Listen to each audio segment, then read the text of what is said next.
Hey guys, Journey to Truth is going to Hawaii. Join us in 2026 for Journey to Truth's first ever vacation conference on the Big Island at the beautiful Queen Emma Community Center in Kona. Enjoy Hawaii as we travel to sacred sites and connect with our Lemurian past and reactivate the land. It's time to get our bodies moving and take a boots on the ground approach to the awakening.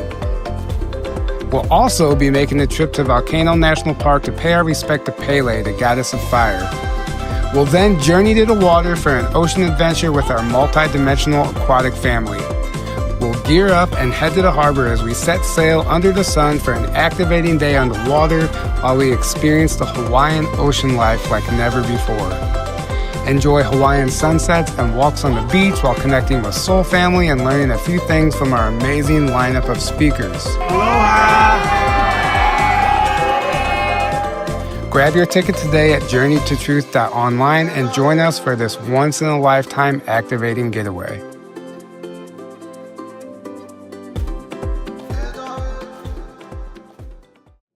That's no moon. It's a space station.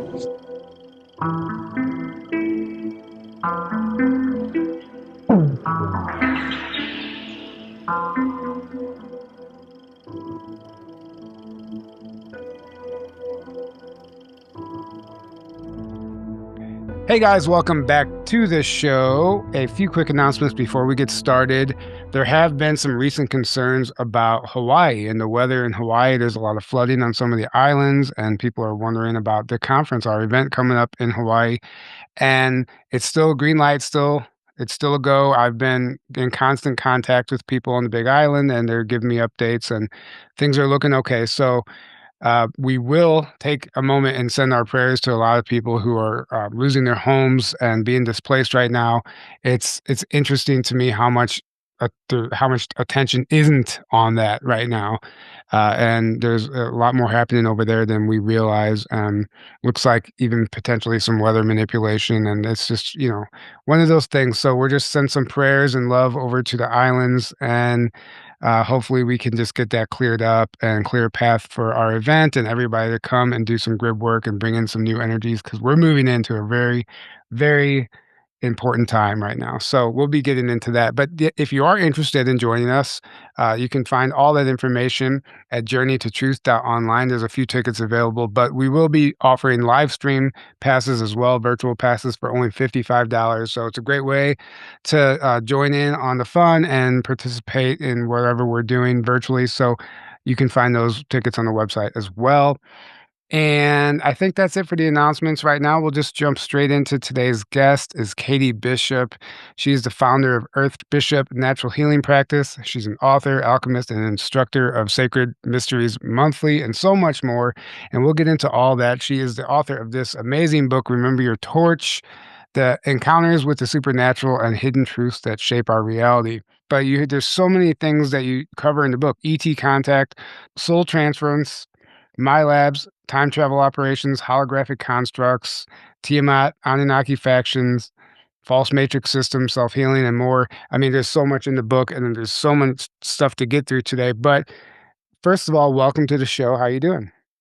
Oh, great. Thanks so much for having me. I really appreciate all the work that you guys do. So it's really a pleasure to be here with you.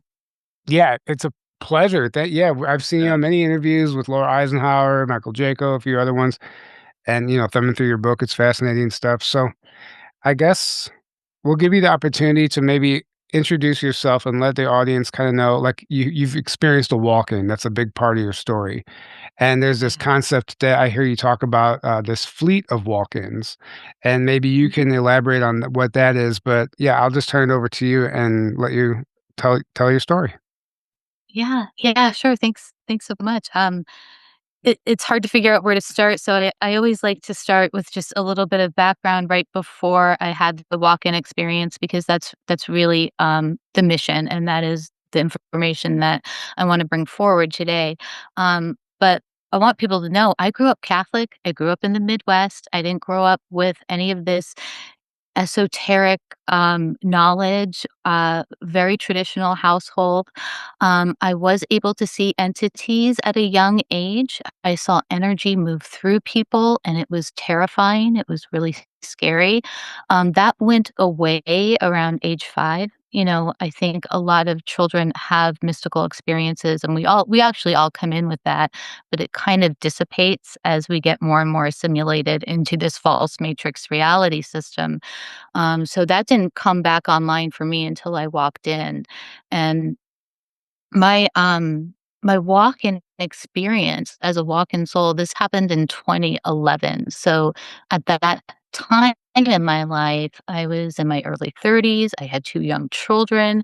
I was married, and what I went through was my own trauma healing. I started getting therapy for some things that I experienced when I was growing up, and I started healing. And when I went through that process, I encountered the dark night of the soul. And I think this dark night of the soul is such an pivotal point for all of us on our spiritual journey. It's something we all encounter at one point or another. And when I was battling through my dark night of the soul, I had a moment where I didn't think I was going to be able to go on anymore. I felt like I was dying. It literally felt like dying. And in that moment, I call it a moment of grace. That's when I experienced this walk in soul, this soul transference. And what I saw was a, a being of light. It looked like an angelic type of being.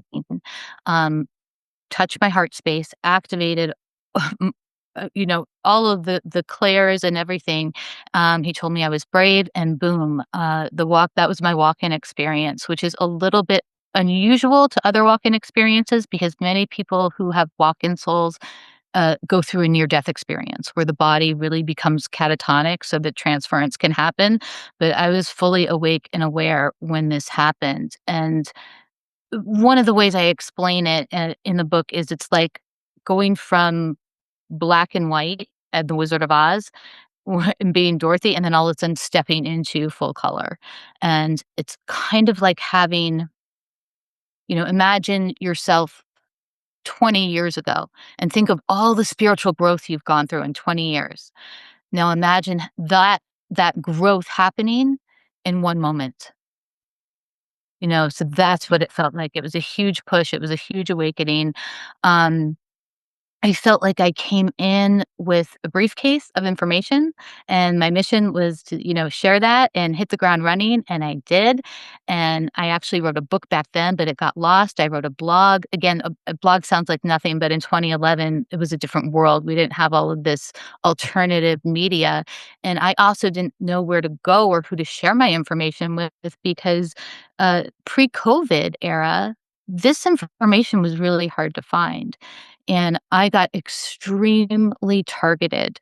And because I was speaking about all of these truths that are now, out in the open, I ended up losing everything. I lost my family. I lost my friends. At my lowest point, I was living out of my car and out of a motel. And it took me about 10 years to really get myself stabilized uh, before I could really feel like I was activating the mission and bringing forward my healing practice. And I went through a lot of trauma. I went through a lot of heavy targeting. I had some My Lab experiences. I don't know if I want to go into all of that today because it's dark and there's so many people bringing all of that forward. But I experienced all of that. And part of what I do in my healing sessions is to help people recover from that. I Mhm. feel like I had these experiences for a reason because when you've had those experiences, you need to be working with someone who's been through it themselves and who has made it to the other side, because Ye there's no way you know what that feels like unless you've experienced it yourself.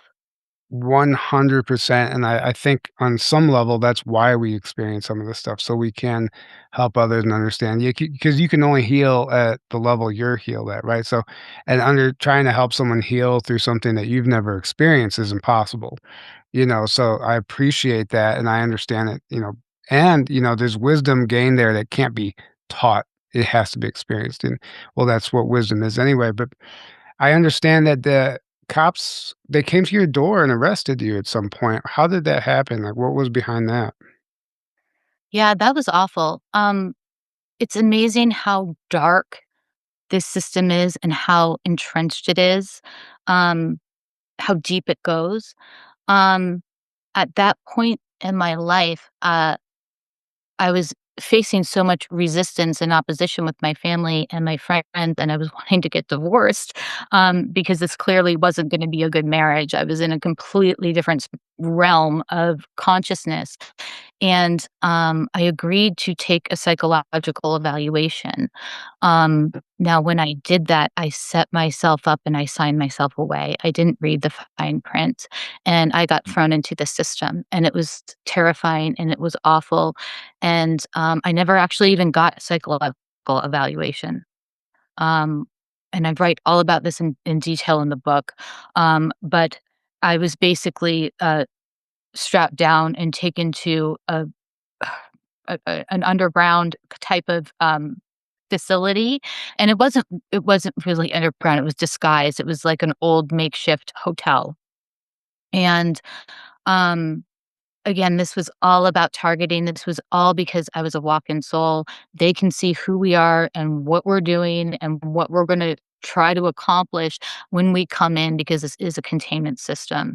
And what happened is I would not consent once I got to that facility and they were trying to do all these horrible things to me. I would not consent. And I finally got myself to a place where they moved me to another facility. And I literally just decided one day, I'm going to walk home because I wasn't locked in anymore. And so I walked home and they came the next day. I was folding laundry, I was home, and 3 police officers showed up at my door. They put me in handcuffs, they threw me in the back of a cop car, and they took me to another facility against my will, and they put the number 666 on me. And, I'm going into all the dark stuff I didn't wanna go into because I don't wanna scare people. This is a really, this is my story is pretty unique, and I don't want this to frighten people. But we need to be aware that the system is really dark, it's really rigged, and you don't wanna sign yourself away to anything, like I did, and I write all about this because I want people to learn from my mistakes. We don't all have to go through this suffering, that I went through. You can read about it, and you can learn from the mistakes I made about signing that away, but I was so intent on wanting to get a psychological evaluation because I knew what I was talking about was truth. Right. Well, sorry for bringing that up if you didn't want to talk about it. I was just very curious to know like what led to that because that's really interesting to me. It's like you took the psych eval and it put you in the system. It's almost the equivalent to applying for a patent for a free energy device. Like Yeah. it's like putting a nail in the coffin, your own coffin, but when you do that. So you gonna say something, Aaron? Yeah, the system's designed that way intentionally. I've heard so many stories of people where they're like, they were kind of naive at the time. And they just thought, oh, I'll get a psych eval to prove like you did, prove that I'm sane and I know what this is just a true thing that's happening.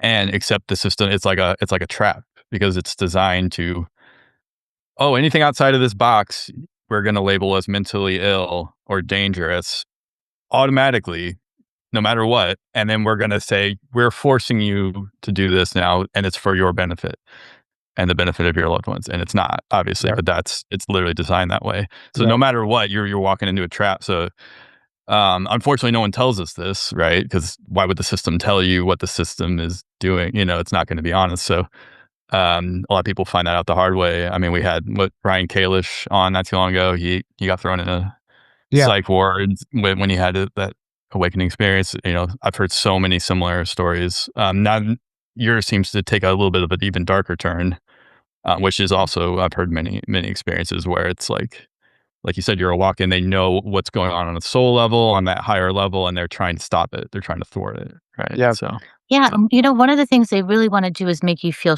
ashamed that this happened to you and mhm, that this is on your record, yeah, and so I knew when I was going through this that when I get out of this, I'm gonna actually write about it, and I'm not gonna be ashamed about it. I'm gonna spotlight it because I know I'm not the only one that went through this, and I know it's gonna help so many people, and it's gonna connect a lot of dots for people who do feel ashamed or are questioning their own experiences because that's what the system wants you to do as well is make you yeah, think that wasn't real, or they want you back into the false matrix predictability system. Right. They don't want Right. you outside of the box. Right. So And it's like they would just take you out if they could, or if they thought that was a good idea, but clearly they didn't. And clearly they don't do that many times. So it's like, clearly, because so many people say, oh, well, they'll just take you out if you're a threat. And it's like, well, no. I think there's multiple reasons for that. I think one, it backfires very often. They've realized that. They know that. So instead, they do these psychological games. Like you said, they try to get you to believe what they want you to believe so that you end up being your own prisoner, and that other people end up doing the same thing, right? Right. And They be want you to afraid of take it. yourself out. That's their You take goal. So yourself they don't out. have the karma, and they want you to consent Right. to taking yourself out. So that's Right. Right. why it's you know why I want to expose so much of this. Yeah. And part of the walk-in story that you alluded to earlier, Tyler, was this group. And Yes. why did you come in at this time, and how do you know you were with a group, or what does that mean? Well, coming in at the 2011 timeframe was a strategy. It was a strategy to help shift the timeline. 2012, there was a timeline convergence, and this was a big Mhm. flip in the trajectory of our evolution as a humanity. And so what happens is, when you've got a bunch of people at a certain frequency and a level of consciousness, and then overnight you drop in a whole like sky army of walk-in souls that are more advanced and holding, I don't mean to say advanced like better than, but holding a higher level of consciousness and awareness, boom, overnight you flip the game. And I call that an intermezzo, because in chess, an intermezzo is a move you make that changes the entire trajectory of the game that the adversary doesn't see coming. And I always like to use that chessboard analogy, because I think it's one of the best metaphors to explain our reality system that we're in. We know we're in this holographic projection system, right? And we know that there's densities that measure the level of consciousness that you're at, and then there's dimensions going outwards, and there's parallel realities. And that chessboard game really kind of summarizes the experience that we're having here. So this was a strategy to shift the timeline. It was a strategy to break up the false matrix system from the inside out, if that makes sense. Yeah. Right. So I Yeah, love absolutely. I love how you called a fleet of walk-ins. So a whole bunch of us came in, and they didn't see it coming. It was, and I think I've heard you allude to in other interviews, part of the reason that these souls come in at such a later point in life is because they are tracked. So if they come in and they're born into that body, then they're targeted from day one. But it's almost like a sneak attack. If this walk-in comes in, and now they have to try and put this fire out, but that soul is already here on a mission. It's like this overnight thing. So it's really interesting concept. And I'd love to get your thoughts on something that you talk about as false genesis and like this Anunnaki invasion and understanding our true origins. Because actually that really does go hand in hand. It might not seem related, but in particular now too, a lot of this is coming up, with Anunnaki and Sumerians factions, and like what actually happened, who created us, and like what happened on this planet even before that. So maybe you can kind of give us a rundown from what you've seen, what's going on there. Yeah, well, this is a big piece of the puzzle that I bring in. We're all here with our own mission and our own purpose, and everyone holds a piece of the puzzle. And this whole construct is designed for us to come together and share. And I guess I'm feeling inspired right now to share that everyone's journey and experiences and mission are equally important. And I think I'm feeling that because in the spiritual community or truther community or whatever you want to call it, there's so much spiritual narcissism right now. And there's a lot of people that are putting themselves on pedestals because they're contactees or they have this piece of information. And so they're the expert and only their information is correct. And I just want to make sure that when I'm sharing this information, I'm I'm a messenger, and it's we've all got a piece, and I'm happy to share this piece because what it does is it helps reignite the remembrance of our soul, which is the whole point of the book, right? Remember your torch. And that's a big part of what this intermezzo or this walk-in fleet is a part of, and we work differently than anything you're seeing on this galactic stage or that any other galactic influencers are sharing right now. And this is going beyond. This is going taking our remembrance beyond the Anunnaki invasion before Homo sapiens sapien was genetically modified. And it's important for us to know this because it's our birthright, because we still have soul connection to the original prime creators of this construct. And I should probably start there because we have to understand we're in this consciousness immersion interface, right? Um, this interface, before it was Earth in this false 3D matrix system, was completely different. It was a different experience and physicality. It was a matrix system designed for soul evolution and to learn how to co-create through with your soul and through physicality. And it was on a system called Tiamat. So it's completely different. And those beings that were running and creators of that original system were taken out by the Anunnaki that we know today.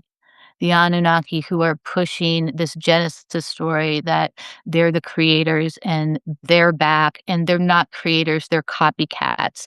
What they did is they took the source coding of the original matrix system and they inverted it and they copied it, and it's a counterfeit system.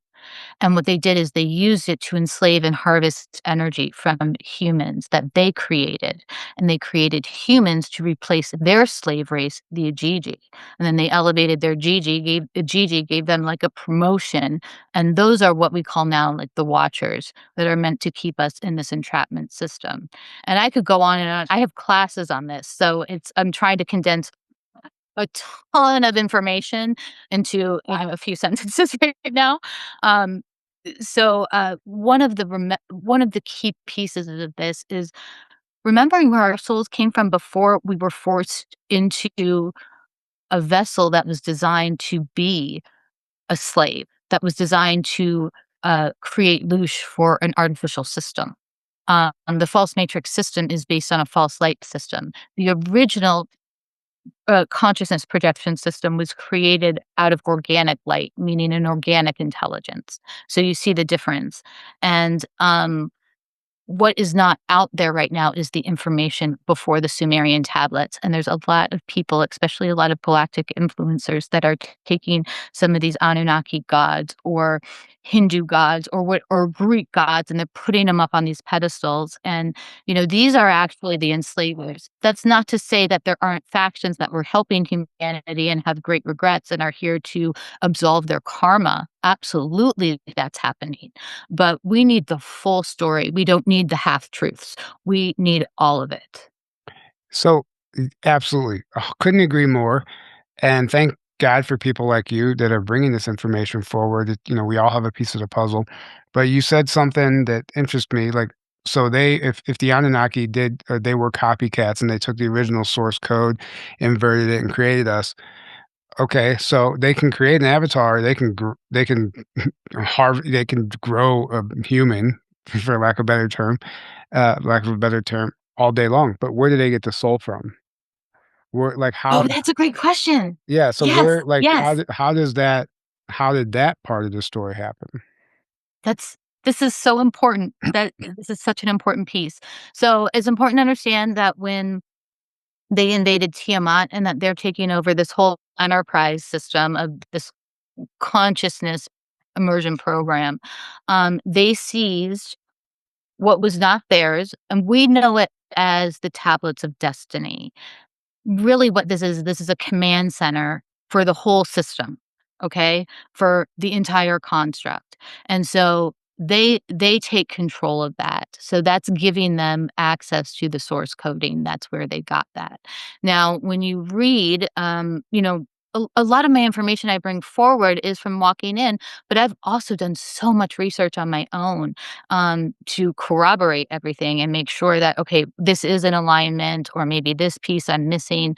But in the ancient texts, in the Enuma Elish, in the Atrahasis, you can read a lot of this for yourself, and you can get a good understanding of what was going on, and understand also that, you know, that was written by the victors as well, because they make Tiamat to be the bad guy when she's actually the life giver. She's the one that gave them life, and they go and they destroy her whole system so they can create an enslavement system, if that makes sense. Right. She was the keeper of the tablets of destiny. They take this, they take control of the system.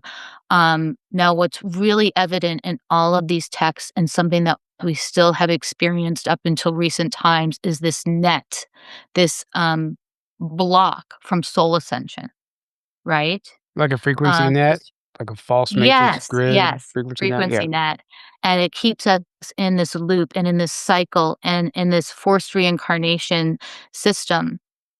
So what they had the technology to do, or let me back up, when when Tiamat system exploded or was destroyed, we're talking about nuclear warfare and radioactive weapons, because there were giants, there were dragons, there were big forceful creatures that were living on this planet, and so they had to use nuclear warfare and radiation to destroy it, and it blow up to an extent that this is what we know as our asteroid belt today, right? Blew up into Right. millions of bits. um what happened to those souls?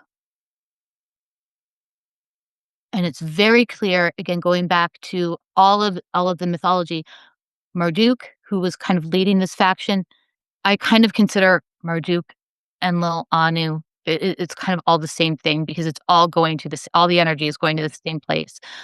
They cast a net over Tiamat, over the whole system. This is, again, the genesis of the false matrix system. They're going to use these souls, they're going to harvest their energy to create their system. So these are ancient souls, and they have the technology to separate a soul from its memory, because our souls are living libraries. Our souls record everything, and they have all of our experiences that we've had, as infinite beings.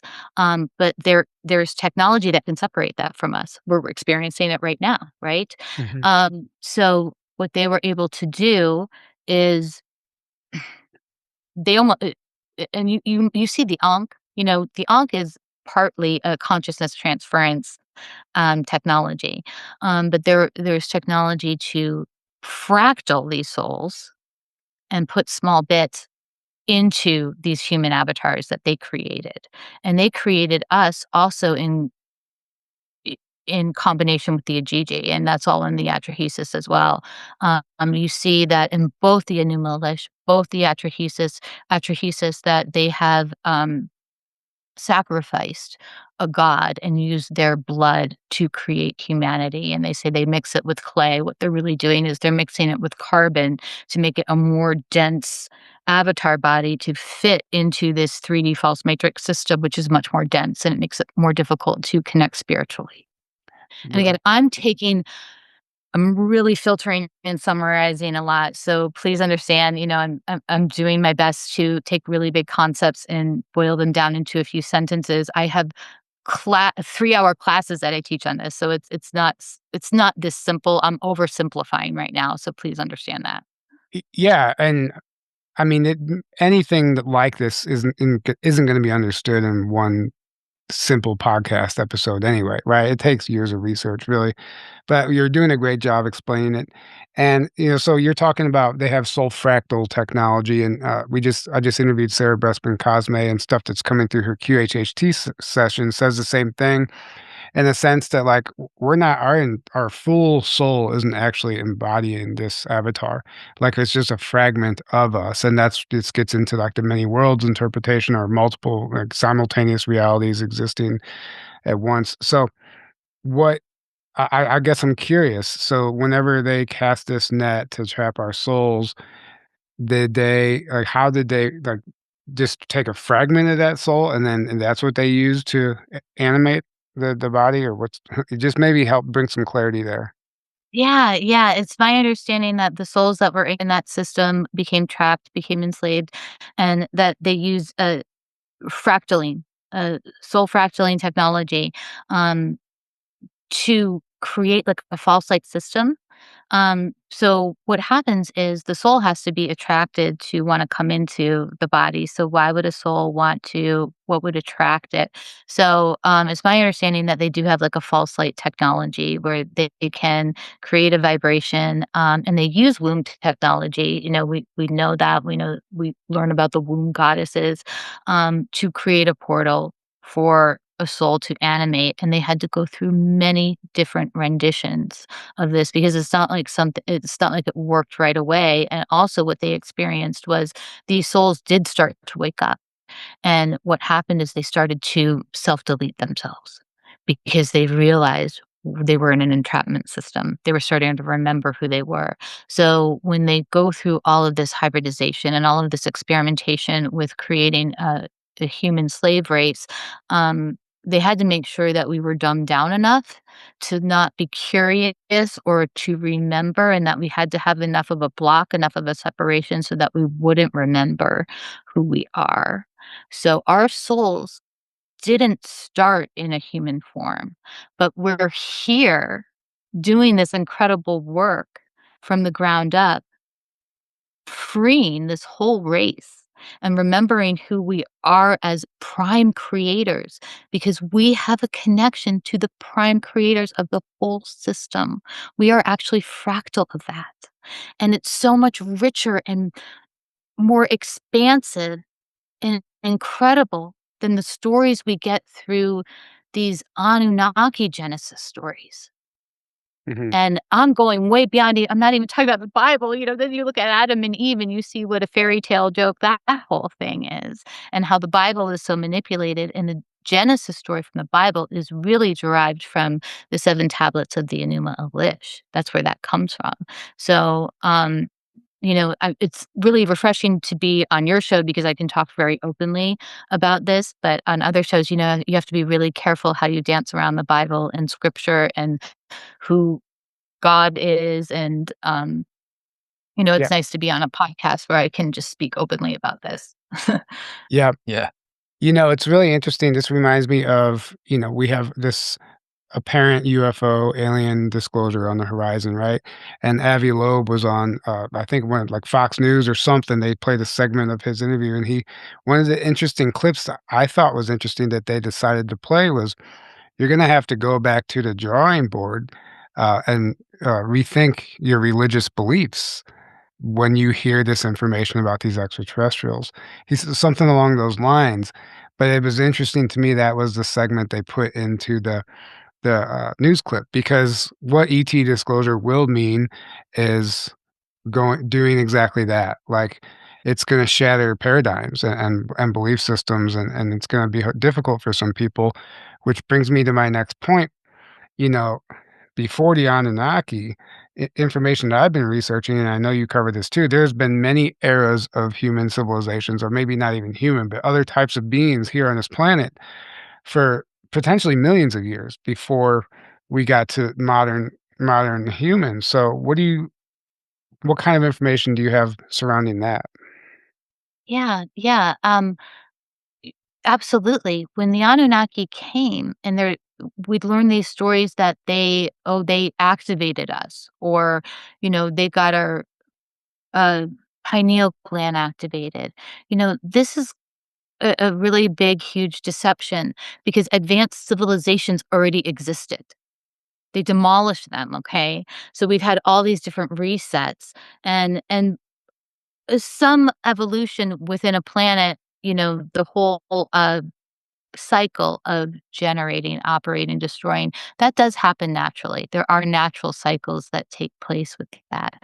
But then there's forced cycles and forced resets and desecration of civilizations, that became too evolved and too advanced. And that's part of the false matrix system.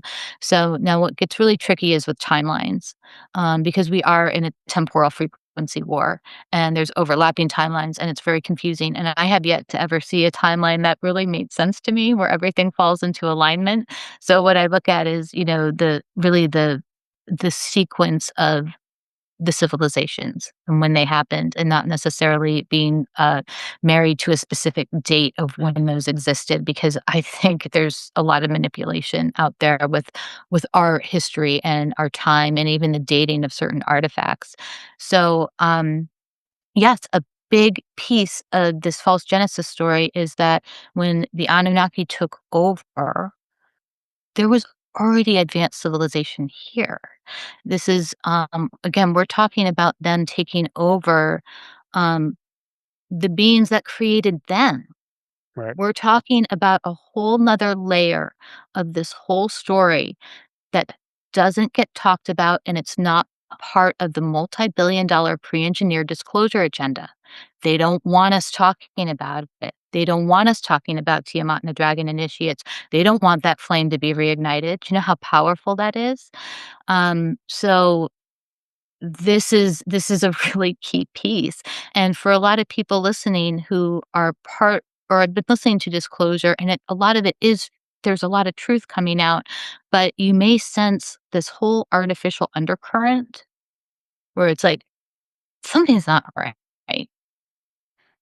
There is a lot of manipulation going on, and there is a lot of puppeteering going on with the CIA, and there are a lot of people who think that they're in touch with the Galactic Federation or some other kind of being, and what they really are victims of my lab. And they're victims of very advanced holographic technology, and they have implants and other things that are creating some of these experiences for them.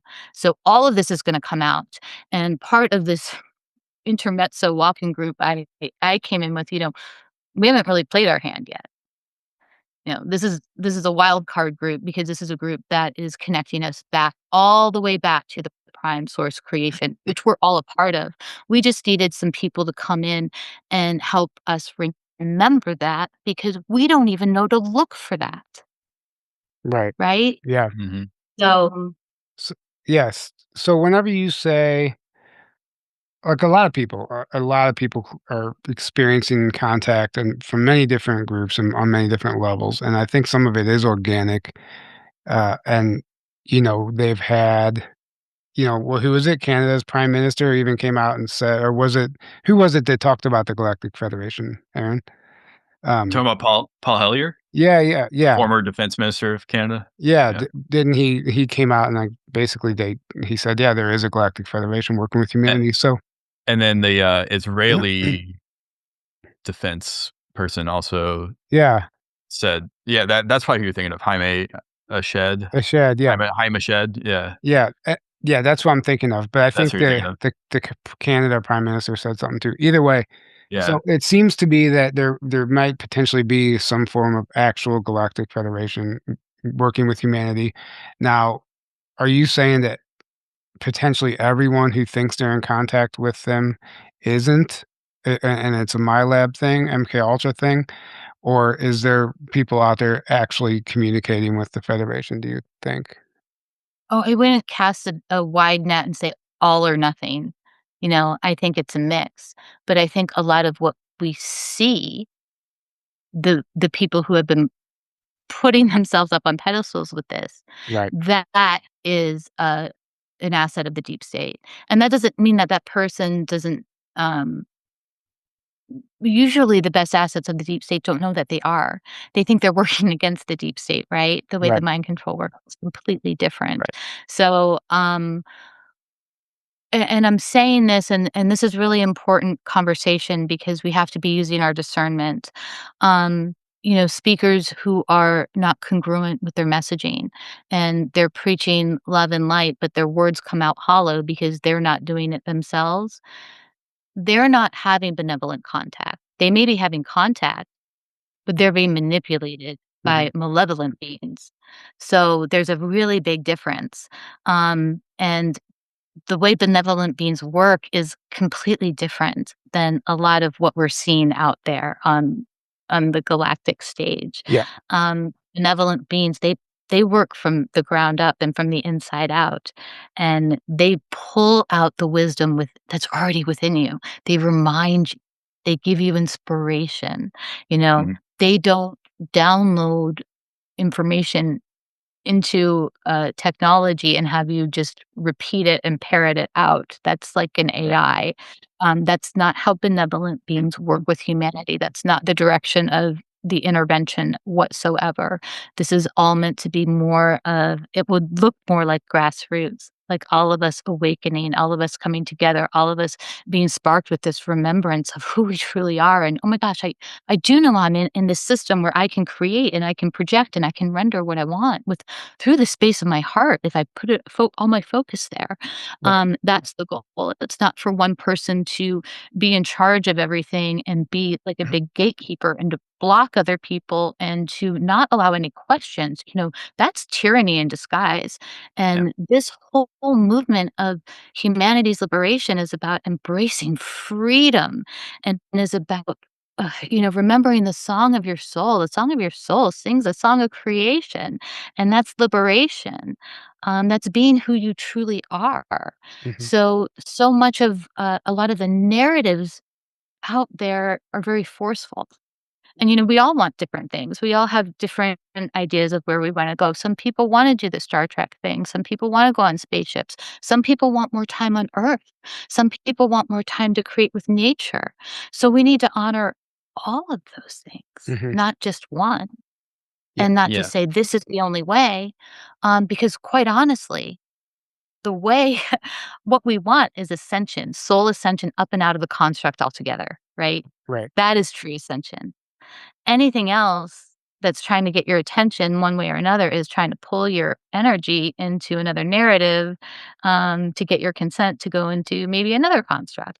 And if you want to do that, that's fine. But Right. we should be aware of that. Yeah, thank you for clarifying that. It's very important to understand, and I agree 100%. A lot of the bigger influencers that are these contactees that claim to be these emissaries or whatever it is, there's a handful of them. I absolutely, if you really listen to all of them, it seems almost like there's this, like, CIA playbook behind it all. It's like the same talking points, but just slightly different.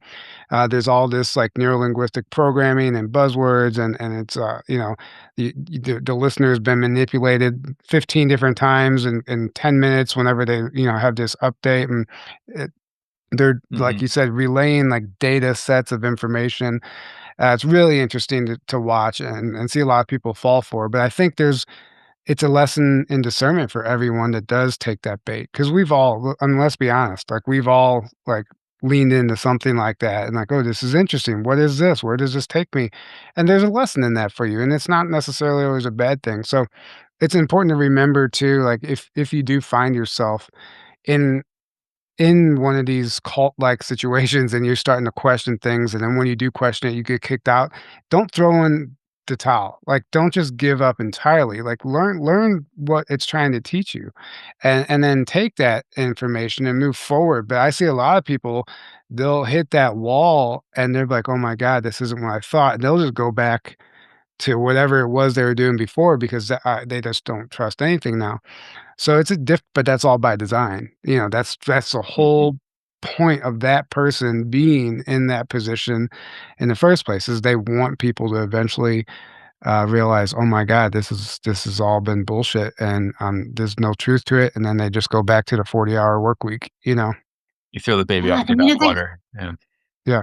there's threads of truth in everything. If you're really good with your discernment, you can pull out threads of truth from people that are disinformers, So you don't Mhm. need to write everything off that way. You just have to be Right. grounded in yourself and know who you are and understand how to resonate truth and really avoid things that um foster that cult-like mentality. That's very dangerous. And, Mm. to help with this, I always talk about the 5 rules for discernment, and I can share them really quick because I think they're really helpful in this age of deception that we're experiencing. We're experiencing an age where you look at something and you don't know if it's AI or if it's CGI or if it's a clone or if it's a mask or if it's a deep fake, or people are flipping and there's so much going on. So I always ground into these 5 rules of discernment, and you can use this for anything when you're trying to filter through information. And first thing you want to look at is the message expansive or is it constricting? The universe is always expanding. Is this expanding your mind and your consciousness, or is it putting you in a box, Mhm. right? You don't want to be forced into a narrative. The second thing is, what does your gut tell you? Because a lot of people could be sharing some truths, but they're trying to get your consent to keep you in the loop and to gain your trust. So if your gut is saying, wait a minute, something's really off with this person. There's so much AI involved. There's a ridiculous amount of filters. I don't like this. Listen to your gut instinct. The third thing is congruency. Is the speaker walking the talk? Are they actually an embodiment of what they preach? And this is huge when it comes to your spirituality. If you're going to be someone out there sharing information, the guidance that I receive, one of the most critical things is, if you're not actually an embodiment of what you're teaching to the best of your ability, then you shouldn't be teaching that.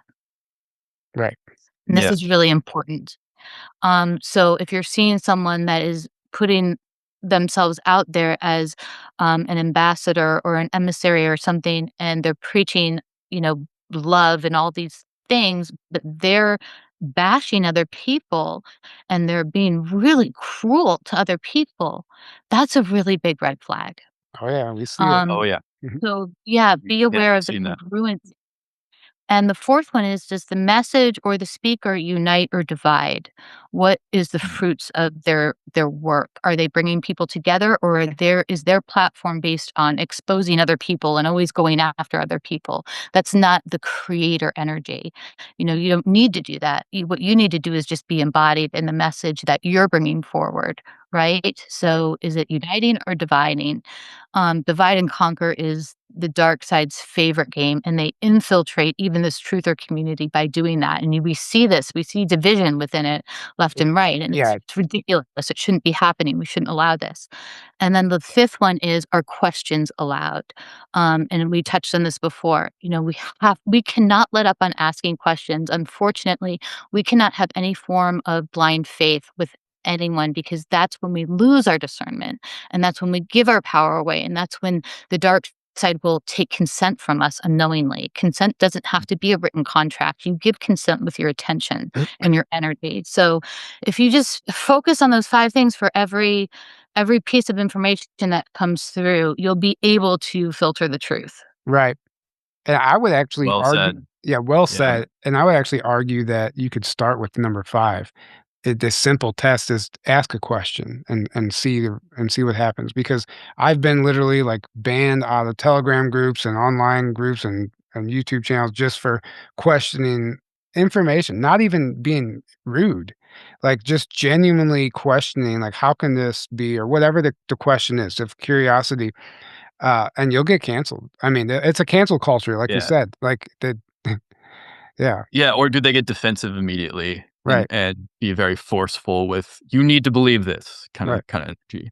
yeah, It's like, "Whoa, whoa, whoa, why do I need to believe you? Haven't even, like, you're just saying It's like, right, are questions allowed?" That's a great way to put it. Is it empowering, or is it more hierarchical, where it's like, "You have to put me on this pedestal, you have to believe this narrative or else," kind of thing? right. Or is it empowering you, and is it have, the energy of oneness and heart based, or is it like ego and hierarchical, right? Because I see so many of these people out there, they're putting themselves on this pedestal. It's very ego driven. It's very, I have the correct information, like you said.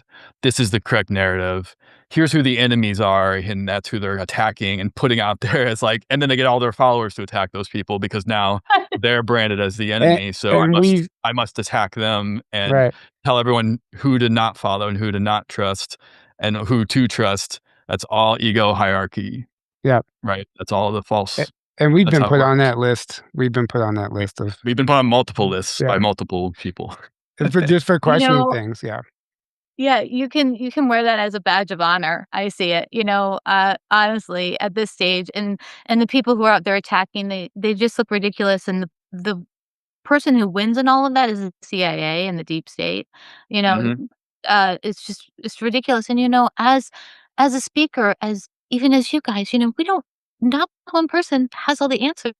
So if someone asks a Right. question and you don't know it, Just I don't know. That's a Right. great question. I Right. wish I had that answer, right? I mean, Let me this get happens back to to you on that. Right. Right. right, or let me ask on that. I teach a Right. monthly class, and my favorite part is the Q&A discussion. I love the questions. I love, the spontaneity of it. There's no questions off limits, and, I don't have all the answers.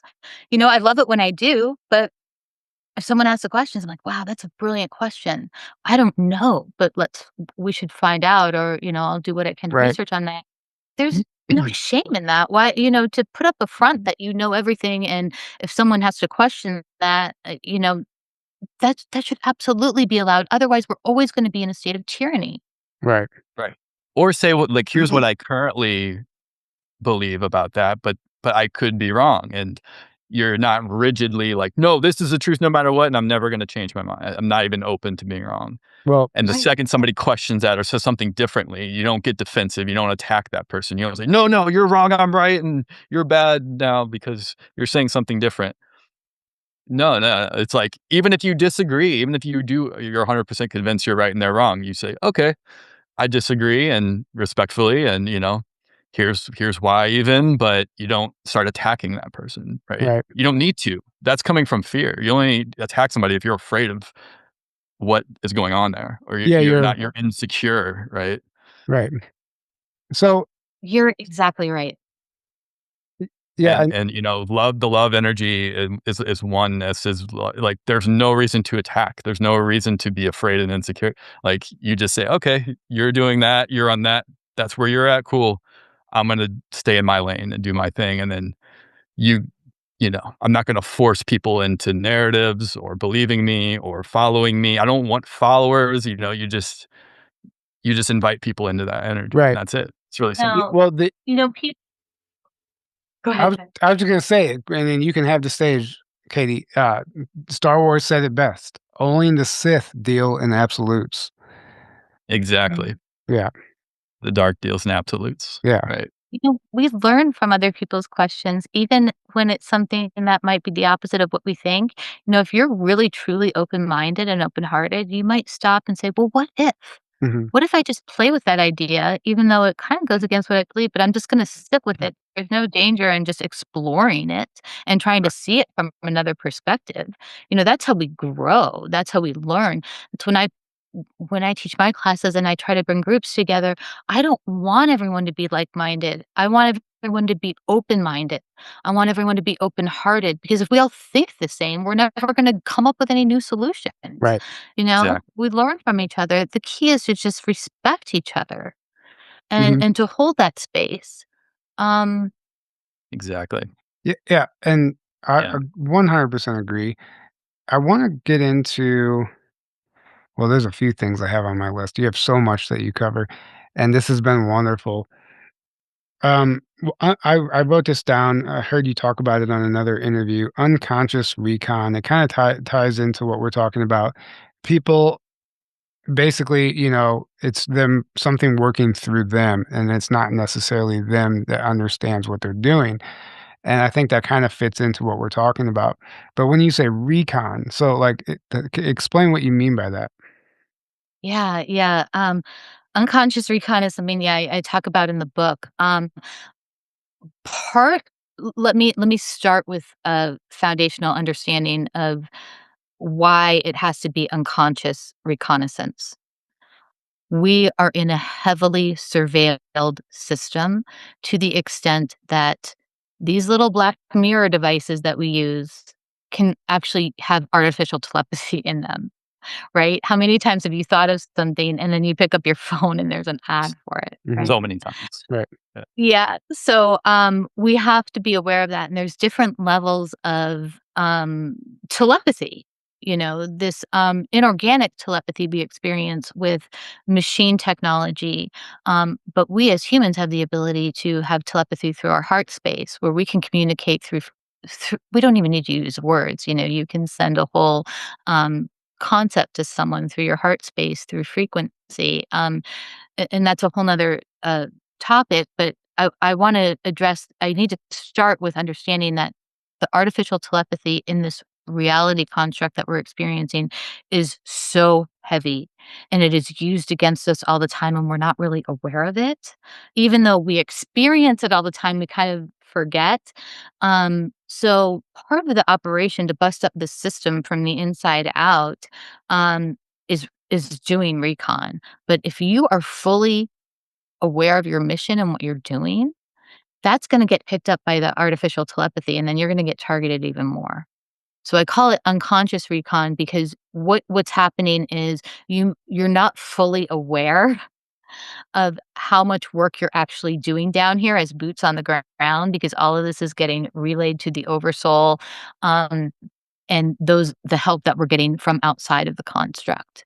So if you were aware of it, you would get targeted even more, if that makes sense. Now, there's a whole another avenue of this when you talk about entities working through people, and that happens when you are really disassociated from yourself. It leaves an entry point for something else to work through you, if that Right. makes sense. So there's different layers to this.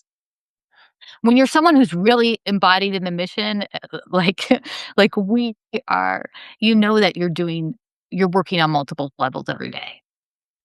Yeah, absolutely. I Yeah. mean, I I love everything that you're explaining because we experience it on both sides. I loved like I was when I asked you the question, I was actually thinking of, like, how the dark works through people to maybe gather like, do recon on like, if somebody comes into your life, like your husband or whoever you're talking about earlier, who's not really in alignment with what you're here to do, but they could something could be working through them to do recon and, like, learn a little bit more about who you are and what you're here to do. But then you threw a curveball and you're like, "Oh, no, that's what we're doing." So there's this unconscious recon, this planetary mission that we're all on right now to, liberate the planet that we don't fully understand. That's why we can't remember our dreams and stuff like that all the time. I love that side of it. So there's, two sides to every coin. And I appreciate you sharing that. And, we'll go ahead if you had anything to add to that. Yeah, well, this is what is so important to understand, especially for the audience, is that we are the intervention.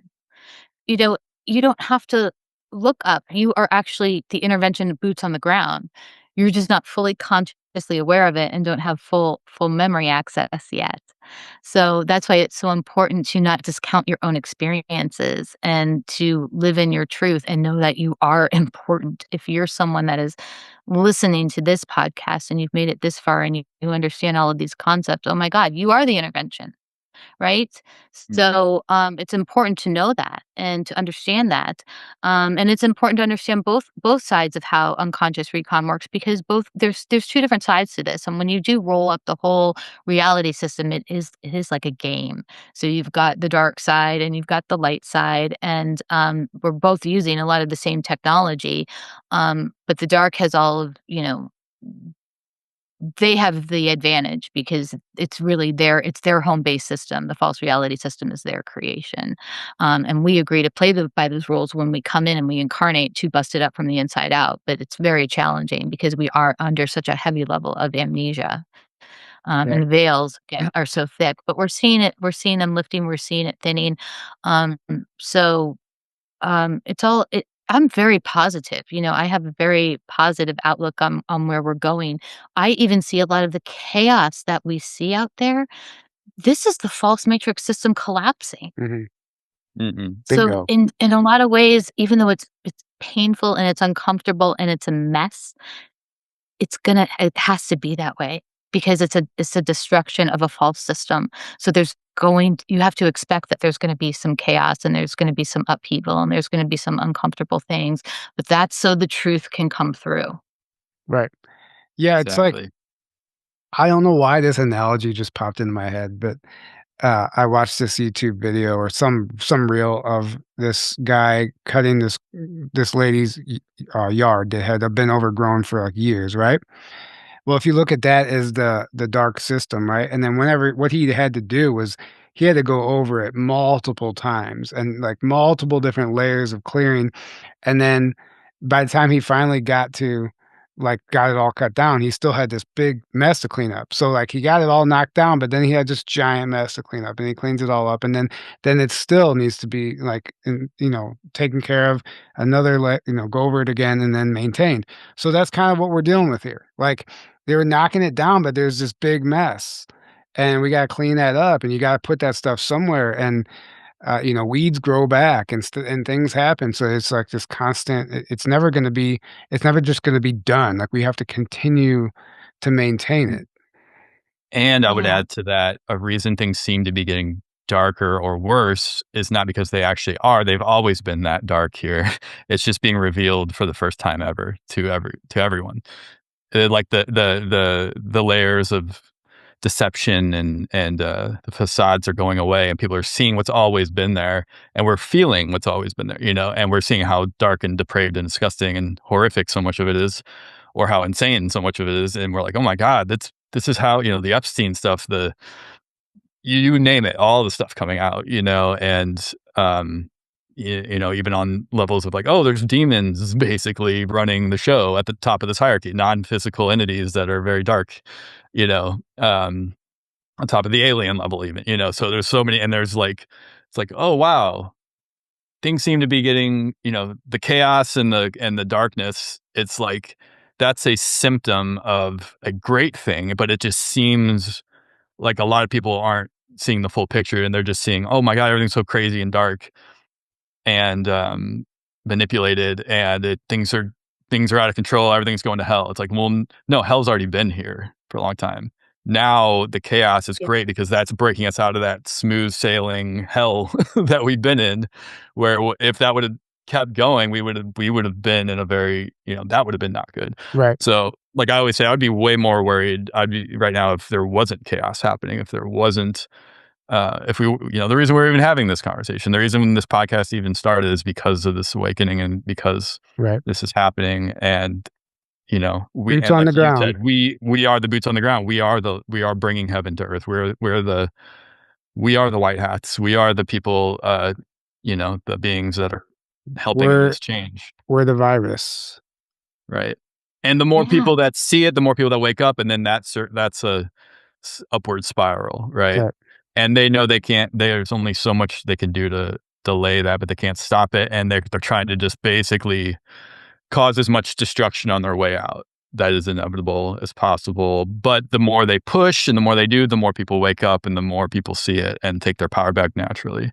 Is the way I look at it. So it's kind of like they're already in this like quicksand where the more they struggle, the faster they sink, and the more we rise. Right. And it can be painful, but that's part of it. That's part of the catalyst for, awakening. It's like, yeah, it has to get personal, and you have to see and feel what you've been in, the Right. reality that you've been in, right?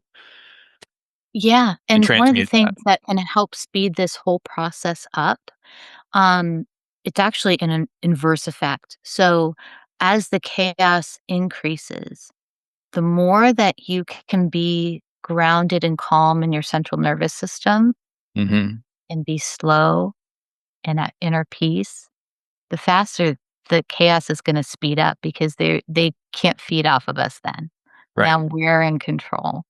And Right. so it's like an adverse effect, and then they can't keep up with their own lives, and then you see how they're looping programs over and over. It's like, "Wait, didn't they run this before?" And so when you fall into calmness and you fall into stillness and you don't feed the chaos, um, you are actually speeding up the process of our ascension. Right. Right. Right. Yeah. Yeah, Exactly. it's an amazing thing, and that's why self-awareness, we sound like a broken record sometimes, but, self-awareness is key, because if you're not self-aware, then you're a zombie. That can be used, you're complacent in something you don't even realize, or complicit in something you don't even realize that you are.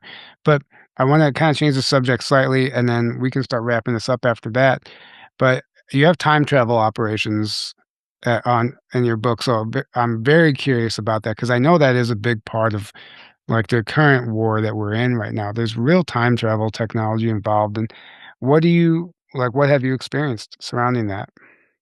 Yeah, I being a walk-in, it immediately it hit me. It was part of being a walk-in was that, okay, I'm coming I'm coming in from a different time and place, and it was really clear and real evident, and we all have this ability. Our soul is non-local, right? It's not confined to just this one physical body in this particular time and space. So we can exist in multiple places at the same time. And I think of the time travel, there's really more of a benevolent use for it, and then there's the malevolent use for it. So when you look at Montauk and all of these other military operations that are really dark, and there's some really horrific things that go on with the time travel experimentations that they do, um, that's not where I want to put my focus on. What I like to focus on is more of time alchemy, and this is being able to use the power of our soul, the supernatural ability of our spirits to go into nexus points, into anchor points, and change or alchemize a situation for a better outcome. And when you do that, you want to make sure that you're doing it so that you don't generate any karma, or that you're not taking anyone's free will away. I have a whole session called a frequency override where we do this. And essentially, what happens with time, there's a couple ways to look at time. You can think of it as a sphere, and it has all these potentials within the sphere, and whatever you're vibrating at or whatever level of consciousness you're at, that's what you attract and that's what you experience. And you can shift that and pull another potential to you at any given time. You can also think of time as holographic layers of film, like movie film. And what happens is these holographic layers of movie film, all these different timelines, they're all connected. And the one that has the most consciousness placed in it is the one that wins. It's the one that ends up being the collective consciousness experience. Um, I did this frequency override for a woman the other day, and she said, uh, when I told her, the timeline that you put the most consciousness in is the one that wins. And she's like, you should put that on a bumper sticker. And if we all paid attention to that, if we all like, oh, wait a minute, I can change my timeline if I put my focus on it, we would be in a different place. But ultimately what happens is we're constantly creating new potentials, and they're like ripples that go out into the universe. They're echo worlds. And so when you look at an event in your life, I call them anchor points or nexus points where you wish you had made a different decision, right? Or you have a regret. We can drop into that echo world and do like a little ritual ceremony, nothing dangerous. It's a beautiful ceremony where we live that in the best interest of everyone involved. And what the ritual setting does is it activates the morphogenetic field of everyone that's ever done that. So it's taking consciousness, a vast amount of consciousness, into that echo world. And then the hope is that there's a shift in your reality, and people have the most profound experiences with this. It's fascinating, and it shows how powerful we are as time travelers, not using machinery to do it, but using our soul. Right. Yeah. Yeah. Yeah. And Exactly. That's the quantum reality we live in. It's like Exactly. you can just with your own consciousness, everything is connected. The past, the future, parallel reality. It's all connected, and you are in control, and you can shift just like you just talked about. Yeah, Right. one of the ways I remembered this practice is I had it in a future memory. Hmm. So, future memories are like, "Oh, I know what to do. I remember doing this, but that event hasn't taken place yet in linear time." But you remember it as though it has. Mm. Right. Does that make sense? I know Yeah. that's Yeah. confusing because we think so linearly, but when you're really, really aware and conscious, you can have future memories. Oh, Like, yeah. I remember doing this, but I haven't gotten to that point in my timeline yet. Yeah. Yeah, I see it as like Yeah. I call it the timeline viewing in a sense. Like and it's a real ability anyone can do. You sit with certain situations, a job opportunity, and you can like project your consciousness down that timeline, and you can see how it ends up. And whether it's Yeah. it's gonna implode on you, you're gonna get fired, then you're gonna be left to hang dry, or does it lead to something else? And you can do the same thing with relationships, not just like intimate relationships, but the business partners, other people that come into your life. You can really like look down that timeline and see how it'll play out, and you can save yourself a lot of time. if you get good at that, because then you'll only lean into the situations that you have a positive outcome. So it's interesting, that gets into a whole other, you know, thing like of manifestation of like pulling things that you're not really manifesting something, but you're finding a timeline where it already exists and you're like merging with that timeline. It's really interesting.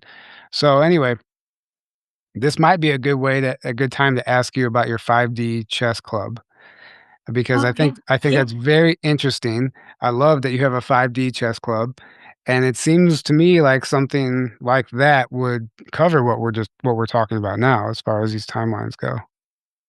Yeah, yeah, absolutely. 5D Chess Club is not about politics, even though that term gets used in politics, and sometimes we do talk about geopolitical things going on.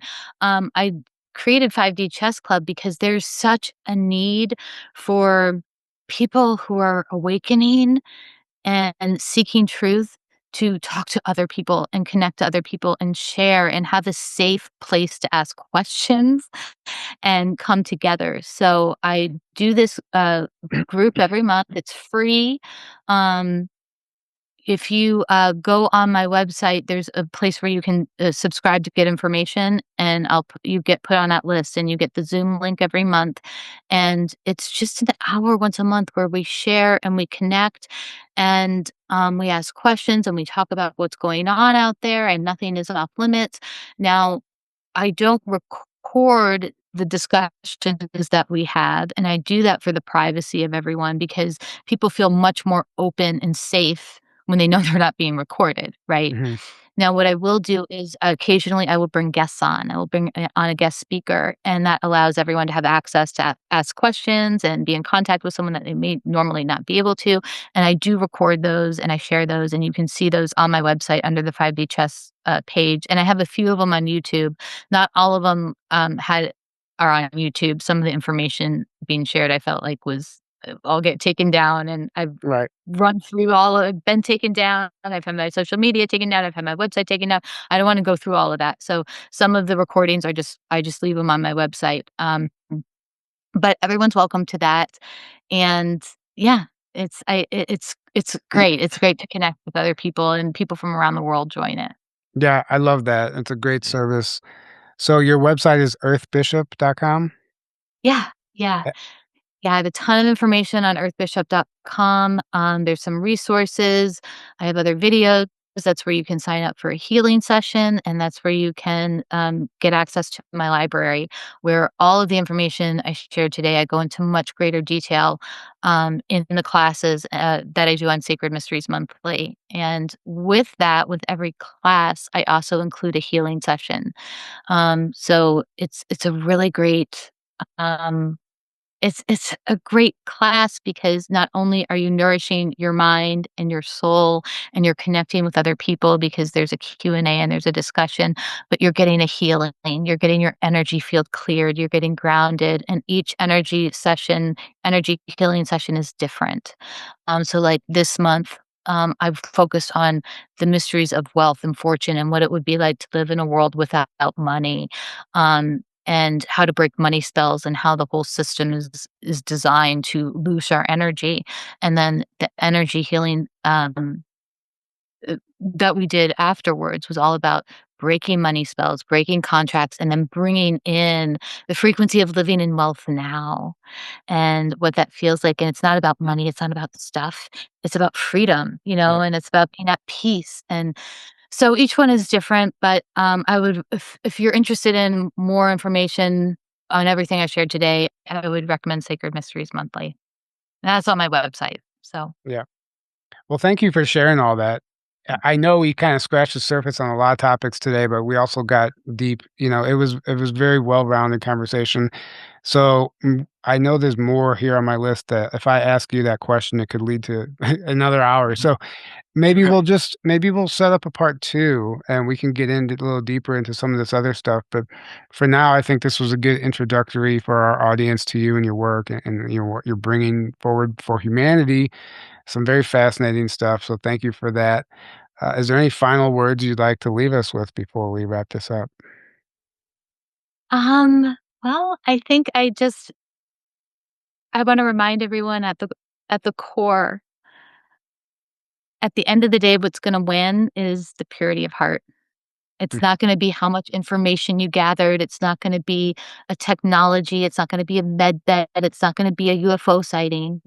It's going to be how you live your life through your heart space, through the wisdom of your heart space. That that's it. If you want to take anything away, please make an intention to just try to live and see the world through your heart with an open heart. That's the goal. So I guess I would want to leave it at that. That's mic drop moment right there. That was Yeah. beautiful. I couldn't agree more. Could not agree more. All the rest you listed, it's all amazing. It's all fascinating. It's incredible, and we learn. But at the end of the day, it comes down to the heart, like you just said, and that's really the highway to all the dimensions and these higher frequencies where we experience the magic. So, thank you so much for joining us today. This was a pleasure. Everyone go check out her website and grab her book right here, Remember Your Torch. There's a lot in between these covers, fantastic information, and book a session if you're interested. Join the 5D Chess Club, all the above. It seems like a great thing that you're doing over there. So enjoy your day, and thank you guys all for being here with us. We love you. We can't do this without you. And until next time, have a great evening. Good night. Hey guys, Journey to Truth is going to Hawaii. Join us in 2026 for Journey to Truth's first ever vacation conference on the Big Island at the beautiful Queen Emma Community Center in Kona. Enjoy Hawaii as we travel to sacred sites and connect with our Lemurian past and reactivate the land. It's time to get our bodies moving and take a boots on the ground approach to the awakening. We'll also be making a trip to Volcano National Park to pay our respect to Pele, the goddess of fire. We'll then journey to the water for an ocean adventure with our multi-dimensional aquatic family. We'll gear up and head to the harbor as we set sail under the sun for an activating day on the water while we experience the Hawaiian ocean life like never before. Enjoy Hawaiian sunsets and walks on the beach while connecting with Soul Family and learning a few things from our amazing lineup of speakers. Aloha! Grab your ticket today at journeytotruth.online and join us for this once-in-a-lifetime activating getaway.